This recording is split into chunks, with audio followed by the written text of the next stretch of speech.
नमस्कार दोस्तों, आपका स्वागत है सनातन प्रज्ञा में। मैं डॉक्टर रमेश सिंह पाल, वैज्ञानिक, लेखक, आध्यात्मिक विचारक। सनातन प्रज्ञा के अंतर्गत आज हम समझने का प्रयास करेंगे इस जगत के वास्तविक स्वरूप के बारे में।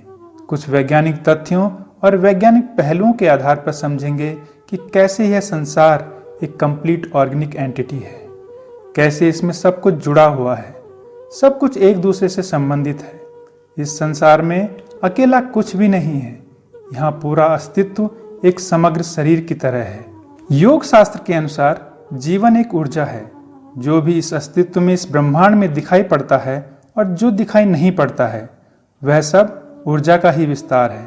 कुछ 100 वर्ष पहले तक विज्ञान मानता था कि जगत पदार्थ मात्र है, लेकिन विज्ञान अब कहता है कि पदार्थ जैसी कोई चीज नहीं है। सब कुछ एनर्जी है, ऊर्जा है। पदार्थ का होना बस एक भ्रम मात्र है। 18वीं सदी में वैज्ञानिकों ने घोषणा की कि परमात्मा और आत्मा जैसी कोई चीज नहीं है। यह एक भ्रम था, क्योंकि सत्य तो केवल पदार्थ है। लेकिन पिछले 50 वर्षों में वैज्ञानिकों ने माना कि ऊर्जा ही सत्य है, शक्ति ही सत्य है। लेकिन ऊर्जा की तीव्र गति के कारण केवल पदार्थ होने का भास होता है।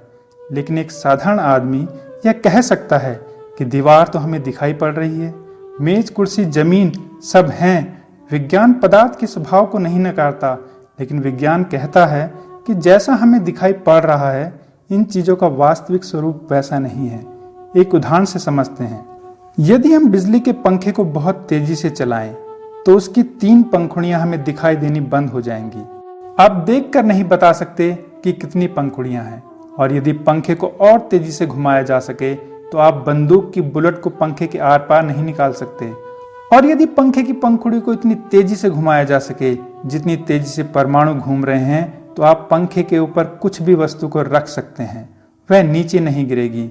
ऐसे ही हम लोग भी खड़े हैं या बैठे हैं इस जमीन पर, इस कुर्सी पर। अणु इतनी तीव्रता से घूम रहे हैं कि हमें चीजें ठहरी हुई मालूम पड़ रही हैं। जगत में कुछ भी ठहरा हुआ नहीं है, इसलिए इसका नाम जगत है।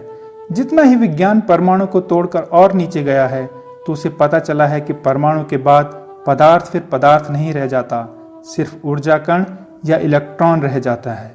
दरअसल अब इस अवस्था में कण कहना भी गलत है, क्योंकि कण से पदार्थ का भाव होता है। इसलिए विज्ञान ने इसे क्वांटा कहा है। क्वांटा माने कण और लहर एक साथ। विज्ञान अब सिद्ध कर चुका है कि संपूर्ण संसार, जगत ऊर्जा का ही विस्तार है। और विज्ञान यह भी मानता है कि यह ऊर्जा या शक्ति 2 आयामों में रहती है, एक अस्तित्व, दूसरा अनिस्तित्व। इसको आप एग्जिस्टेंस और नॉन एग्जिस्टेंस भी कह सकते हैं। अनिस्तित्व में जब ऊर्जा होती है तो जगत शून्य हो जाता है, जिसे हमारे स्क्रिप्चर्स प्रलय कहते हैं। और जब यही ऊर्जा अस्तित्व में आती है तो जगत का विस्तार होता है। यह स्थूल रूप से प्रकट होता है। इसी को भगवान श्री कृष्ण ने भगवत गीता में व्यक्त और अव्यक्त कहा है। अव्यक्तादीनि भूतानि व्यक्त मध्यानि भारता अव्यक्ता निधनान्येव तत्र का परिदेवना। जो भी चीज है जो दिखाई दे रही है, अनुभव में आ रही है, वह नहीं भी हो सकती है। और जो दिखाई नहीं पड़ रही है, अनुभव में नहीं आ रही है, वह हो भी सकती है। जगत में प्रत्येक चीज दोहरे आयाम की है। जन्म है तो मृत्यु है, सुख है तो दुख है, जगत है तो जगत नहीं भी हो सकता है। अस्तित्व एक पहलू है, अनिस्तित्व दूसरा पहलू है। यह सोचना थोड़ा कठिन लगता है, परंतु यदि हम अपने चारों ओर देखें तो हमें पता चलेगा कि जो नहीं है वो हो रहा है, और जो है वो नहीं हो भी सकता है। विज्ञान कहता कि हमारा सूर्य नित्य प्रतिदिन अनिस्तित्व की ओर जा रहा है। लगभग अगले 4000 सालों में सूर्य ठंडा हो सकता है, लेकिन वहीं दूसरी ओर नए सूर्य भी बन रहे हैं। उपनिषद कहते हैं, जब कुछ नहीं था तब भी कुछ था, और जब कुछ नहीं होगा तब भी वो होगा जिससे सब कुछ अस्तित्व में आ सकता है। उसको आप शक्ति कहें, ब्रह्म कहें, परमात्मा कहें या भगवान, इससे कोई फर्क नहीं पड़ता। बीज से वृक्ष बनता है और बीज बनकर वृक्ष फिर खो जाता है। मिट्टी से जीवन बन रहा है और जीवन फिर खो जाता है। लेकिन यह कभी पूर्ण रूप से समाप्त नहीं होता, क्योंकि ऊर्जा कभी नष्ट नहीं की जा सकती, केवल रूपांतरित की जा सकती है। एक और सूत्र को समझते हैं, जो भी चीज अस्तित्व में है उसके दो रूप हमें दिखाई पड़ते हैं, एक है चेतन और दूसरा है अचेतन, कॉन्शियस एंड अनकॉन्शियस। लेकिन इतना जानना आवश्यक है कि ये अस्तित्व के दो रूप अवश्य हैं, परंतु ये एक ही हैं। हमें पढ़ाया जाता है कि जड़ और चेतन अलग अलग हैं, जैसे शरीर अलग आत्मा अलग, मगर बात इतनी आसान नहीं है। मैं कहूँगा आत्मा का जो हिस्सा इंद्रियों की पकड़ में आ जाता है वो शरीर है, और शरीर का जो हिस्सा इंद्रियों की पकड़ में नहीं आता वो आत्मा है। एक पत्थर पड़ा है, वो अचेतन, उसके बगल में आप खड़े हैं, लेकिन आप चेतन हैं। अस्तित्व दोनों का है, दोनों के होने में कोई अंतर नहीं है, क्योंकि चेतन अचेतन बन सकता है और अचेतन चेतन बन सकता है। आप पत्थर बन सकते हैं और पत्थर भी चेतन बन सकता है, दोनों कन्वर्टेबल हैं। इसलिए तो पत्थर से गेहूं बन जाता है और वही गेहूं आपके शरीर में जाकर आप बन जाता है। आपके शरीर में लोहा जाता है और जीवंत हो जाता है। अगर हम आदमी के शरीर का सब सामान बाहर निकाल कर रख दें तो शायद 50 रुपए से ज्यादा का सामान नहीं निकलेगा। थोड़ा सा लोहा है, एल्युमिनियम है, तांबा है, फास्फोरस और बड़ा हिस्सा पानी है। रोज हम जड़ को भोजन बना रहे हैं और वो चेतन बन रहा है। जड़ में चेतन छुपा है, केवल प्रकट नहीं है। जैसे अकेले हाइड्रोजन गैस और ऑक्सीजन में पानी नहीं है, अलग अलग इन्हें पीने से प्यास नहीं बुझती, लेकिन दोनों के मिलने से पानी बना, या यह कहें कि पानी प्रकट हुआ। जो अनिस्तित्व में था वह अस्तित्व में आ गया, और यही पानी जब शरीर में मिला तो चेतन हो गया। जो भी चीज प्रकट होती है वो जिससे प्रकट होती है उसमें छुपी रहती है, और व्यक्त भी विज्ञान ही है। लेकिन नास्तिक लोग ये मानने को तैयार ही नहीं। वो कहते हैं कि जो दिखाई नहीं दे रहा है वो है ही नहीं। शरीरवादी मानता है कि जो है बस शरीर है, लेकिन विज्ञान अब इस बात से राजी हो गया है कि शरीर जैसी अकेली कोई वस्तु नहीं है। जो भी है सब साइकोसोमेटिक है, मनोशारीरिक है।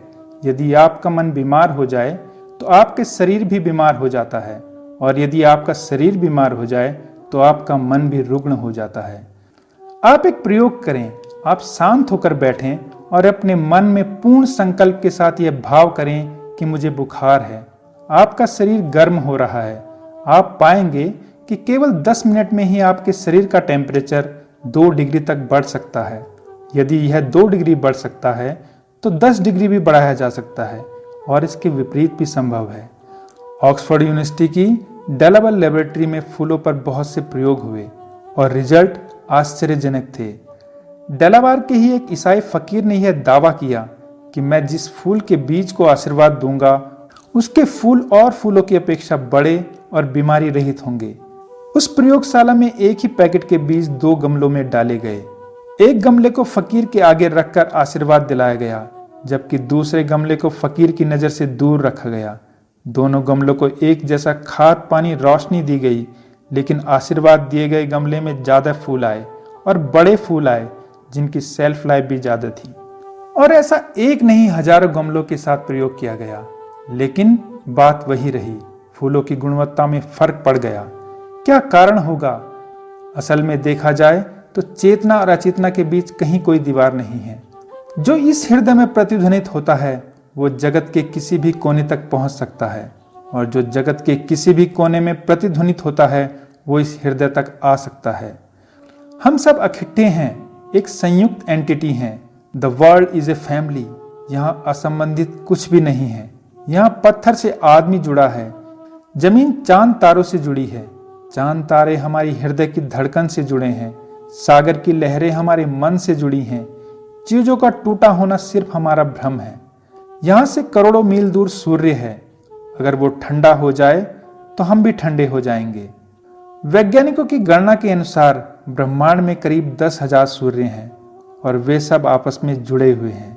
सन 1920 के आसपास जब दुनिया स्पेनिश फ्लू से मर रही थी तो जिजेवस्की नाम के एक रूसी वैज्ञानिक ने पिछले 700 साल के इतिहास की गणना और सूर्य पर होने वाले बदलाव के आधार पर यह दावा किया कि पृथ्वी पर सब महामारियां और क्रांतियां सूर्य पर होने वाले आणविक विस्फोटों के बदलाव के कारण होती हैं। इस बात से नाराज होकर रूस के तत्कालीन शासक स्टालिन ने जिजेवस्की को जेल में डाल दिया।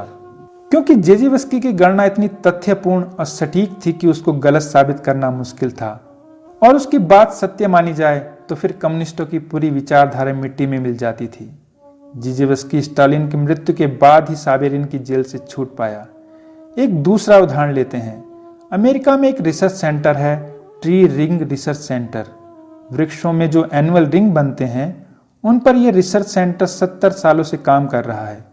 इस रिसर्च सेंटर के एक डायरेक्टर हुए प्रोफेसर डगलस। उन्होंने 30 साल की रिसर्च के बाद यह निष्कर्ष दिया कि वृक्षों के तने में जो वर्तुल या रिंग बनते हैं उनसे वृक्ष की उम्र का पता चलता है। यदि किसी वृक्ष में ऐसे 50 रिंग बने हैं तो इसका मतलब उस वृक्ष ने 50 पतझड़ देखे हैं, और ये रिंग मौसम की भी खबर देते हैं। यदि मौसम गर्म और गीला रहा हो तो उस साल रिंग चौड़ा बनता है, और यदि मौसम सर्द और सूखा रहा हो तो रिंग बहुत सकरा बनता है। प्रोफेसर डगलस ने एक अनोखी बात देखी कि प्रत्येक 11 वर्ष में तने की रिंग सबसे बड़ी होती है, और ये वही वर्ष है जब अंतरिक्ष विज्ञान मानता है कि इस साल सूर्य पर सर्वाधिक आणविक विस्फोट हुए हैं। हर 11 वर्ष में सूर्य की रेडियो एक्टिविटी बहुत सक्रिय होती है, जिससे बचने के लिए वृक्ष मोटी रिंग बनाते हैं। अब यह कहना कठिन पड़ता है कि जब वृक्ष सूर्य पर होने वाली घटनाओं से इतने संवेदित हैं तो मनुष्य कैसे नहीं सूर्य से संवेदित होगा। जरूर होगा। अंतरिक्ष शास्त्री मानते हैं कि प्रत्येक 100 वर्षों में सूर्य की मृत्यु होती है, और फिर 50 वर्ष तक वह जवान होता है और अगले 50 वर्ष में बूढ़ा होता है। यहाँ जवान और बूढ़े से मतलब सूर्य की सक्रियता से है, उस पर होने वाले आणविक विस्फोटों से है। और यह भी पाया गया है कि प्रत्येक 100 सालों में पृथ्वी पर या तो कोई बड़ी महामारी जन्म लेती है, या प्राकृतिक आपदाएं या फिर क्रांतियां घटित होती हैं। विज्ञान हालांकि अभी इस विषय में कहने से संकोच करता है, लेकिन कुछ बुद्धिजीवी मानते हैं कि इस ब्रह्मांड की प्रत्येक वस्तु, ग्रह, नक्षत्र, पेड़ पौधे, मनुष्य, जानवर सब इंटरकनेक्टेड हैं। सब आपस में एक जाल के तंतुओं की तरह जुड़े हैं। इसी कारण हमारे वेदों ने संपूर्ण संसार को वसुधैव कुटुंबकम नाम से संबोधित किया। लेकिन मनुष्य का भौतिकवादी दृष्टिकोण और उसका अहंकार उसे ये सब बातें स्वीकार नहीं करने देता। अगर हमें विश्व शांति चाहिए तो यह बात समझनी होगी कि हम सब एक वृक्ष की पत्तियों के समान हैं, कुछ भी अलग नहीं है, सब कुछ जुड़ा हुआ है। आज के लिए बस इतना ही। धन्यवाद। आध्यात्मिक उन्नति ता मोटिवेशन के लिए सनातन प्रज्ञा से जुड़ें। जीवन में बदलाव अवश्य आएगा।